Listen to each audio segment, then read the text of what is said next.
videos backward.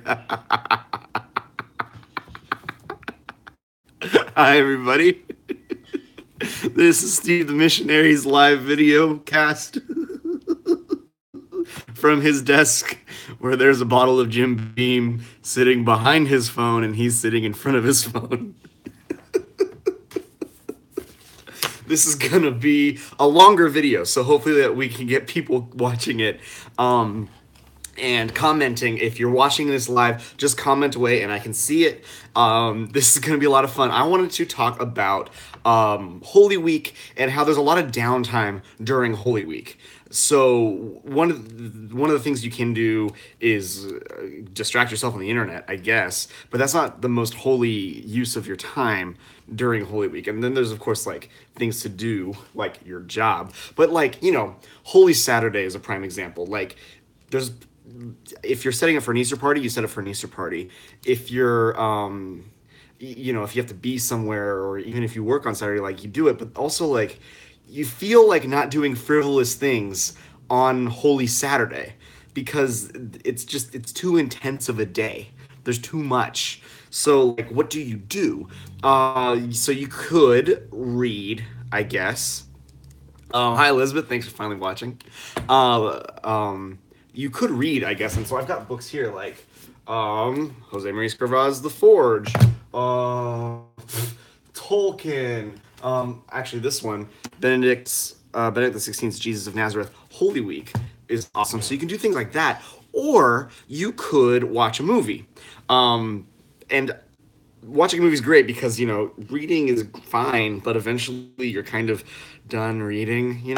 So you could watch a movie instead. So I've come up with a nice long list of movies in categories that you could watch. If you have your own suggestions, put them in the comments because I want to come up with a good cache of titles that you can watch over Holy Week and especially on Holy Saturday. So the first chunk is Jesus movies. The first category is Jesus movies. So the first one would be Jesus of Nazareth. The classic, kind of the high bar for a long time at least on what kind of Jesus movies can be made and how well they should be made. It's really, really good, and I think it's even on Netflix. And it kind of set the bar. Like all Jesus movies are either better or worse than Jesus of Nazareth. And then the second one is, of course, Passion of the Christ. Passion of the Christ is a stunning, phenomenal film. There's no way around it. And it's a stunning, phenomenal piece of devotional art as well. There's no way around it. It's a beautiful film. It's shocking. And I've seen it a lot of times. Almost every year I watch Passion of the Christ, and I think it's worth it. It's a great, and it's funny how the more you watch it, the more you start to pay attention to the non-violent scenes, the flashbacks to the Last Supper that happened during the whole thing. Is the whole thing is about the pairing of the crucifixion and the Eucharist, really, which is fascinating to me. Someone just asked me how often people should go to confession.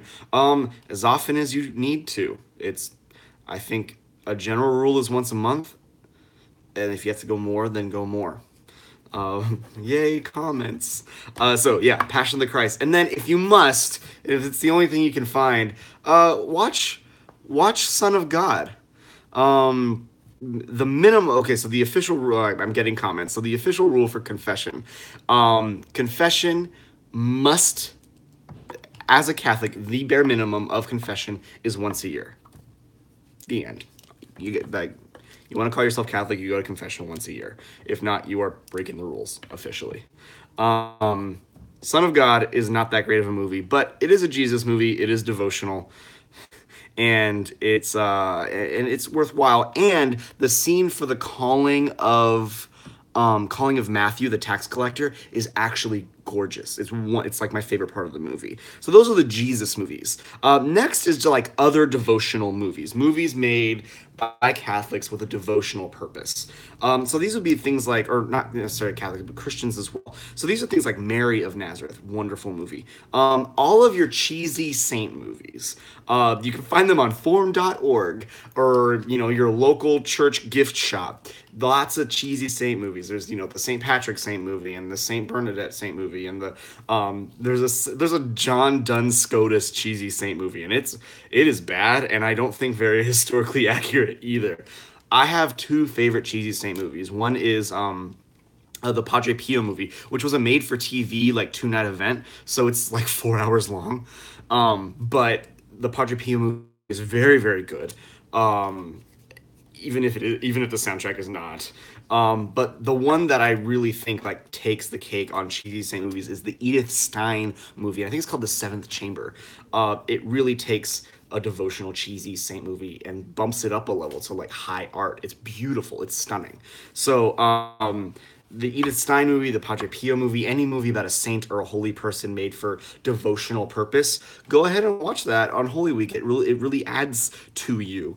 And then you can move from the more recent cheesy saint movies to the old ones like Song of Bernadette won an Oscar. So it's a good movie. It's a genuinely good movie, and it's about a saint. It's about Saint Bernadette, and Our Lady of Lourdes. So things like that can really add to you, and you don't have to sacrifice artistic integrity to watch it.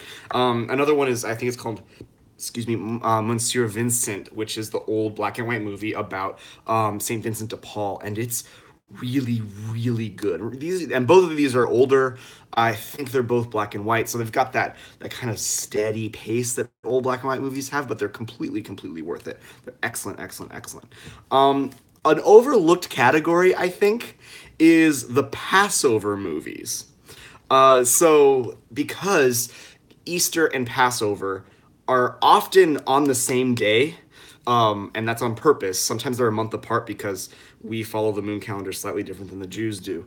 But the events are very obviously linked. Like Jesus was killed over Passover, or over the week of Passover, and it's on purpose that Jesus did that. He wanted the same idea of passing from slavery to freedom, passing from sin into life with Christ is happening through this. So it's not by accident that Easter and Passover happen at the same time. So Passover movies are completely legitimately kind of on the theme of the week. So go and watch the Ten Commandments, that old Charlton Heston thing. That's a good movie. And then go and watch The Prince of Egypt. That's a phenomenal movie, and I've been watching it constantly since I was a little kid when it came out.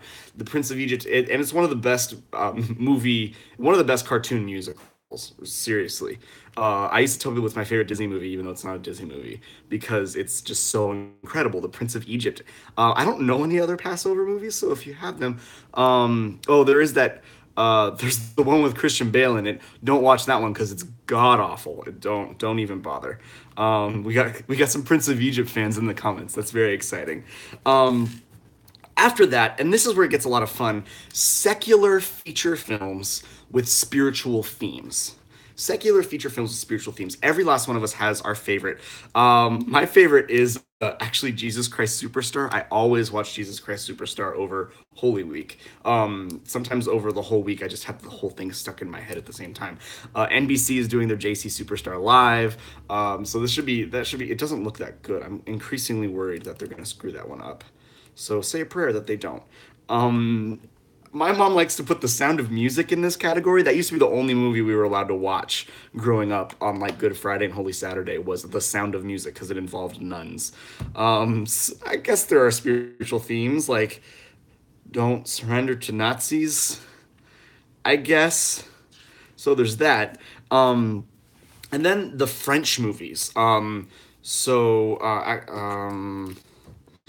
like Of Gods and Men, which is about monks that got martyred in, I think, Algeria, and it's a slow foreign movie, and it's so intense, and so beautiful that I can't let go of it. It's just a really really great film, and of Gods and Men. And then there's another one. It's called The Son, Son, The Son, and it's about a couple in modern day France whose son died, and the husband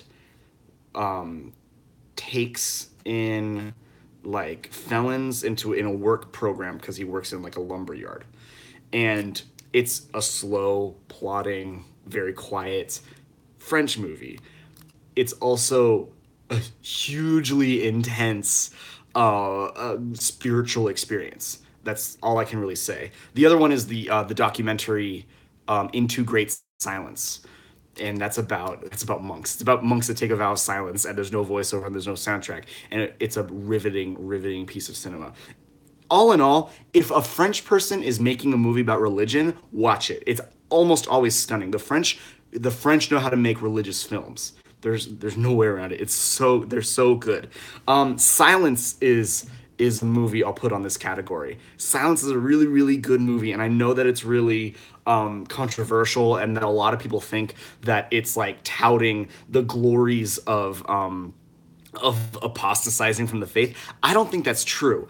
I think, especially over Good Friday, go watch Silence and meditate on how you personally super duper would have left the church. Like, I've met maybe four people. I don't know. I've met very very few people who have the faith that it takes to survive a persecution like the Japanese did, for their faith to last that long. So yeah, that's a great way to meditate on. Whenever I met people who have watched it, they walk out and they're like, oh boy, it's hard to talk about that movie afterward.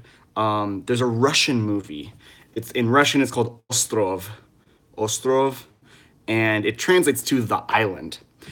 And it's about a monk who is kind of crazy, and he's a fool for Christ, which is a character in Russian in Orthodox ideas and in Russian literature. And they made a movie in this sort of sense, and I didn't know what to expect when I watched it, and it turned out to be a really great movie. Ostrov, the Russian movie. And then another Russian movie, Andrei Rublev, which is an old black and white movie until the very end, one of those. And it's strange, but transcendent. And what else do you want in Easter, which is the ultimate of strange and transcendent? So, Andrei Rublev, an old Tarkovsky movie. And the last one I could come up with is The Diary of a Country Priest. Please, if you have more, write them in the comments. The Diary of a Country Priest is a great movie and an even better book. But it's one of those like everything is sad and then we're all dead and there's a tiny tiny bit of hope at the very very very last frame of the movie, and you're just like, okay. And there's a lot of those, and some of the greatest pieces of Christian cinema and Christian literature are like that. It's extremely sad with the tiniest glimmer of hope at the end. I saw Joseph just commented that he saw the Christian Bale Exodus movie, and I'm so sorry. No one should have to suffer that. It's a bad movie. Don't watch it. This is these are my suggestions. Someone just said Life of Pi. I never saw the movie. I read the book and did not like the book. So that's my opinion of Life of Pi. It looks gorgeous though. So if you want a gorgeous movie, you can watch The Life of Pi. The these are my recommendations for movies over Holy Week. And like I said, there's a lot of downtime, and there's a lot of like, I don't feel like I should be doing frivolous things right now. So here are the ideas that I've gotten for you. Go ahead, list your own in the comments, rewatch the video and find out, find some more recommendations. Tell your friends.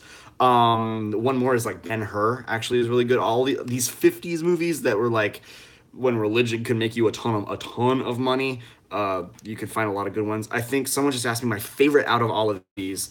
That's a hard one. I'm looking at my list. Off the top of my head, I'm gonna narrow it down. So it's Ostro of the Island of Gods and Men, or the Prince of Egypt.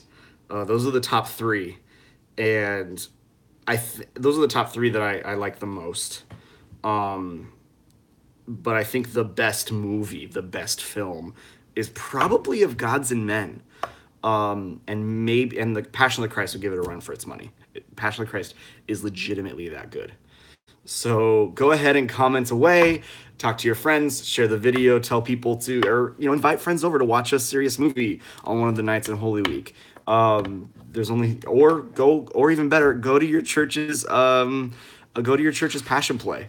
That's an old tradition in the church, and a great way to, be together as a community of faith in a non-liturgical sense. Yeah, someone just mentioned the Paul the Apostle movie's coming out. I hope it's good. I hope it's good. I always want to add to good Christian film. All right, I will see you guys on Monday. Have a good Palm Sunday.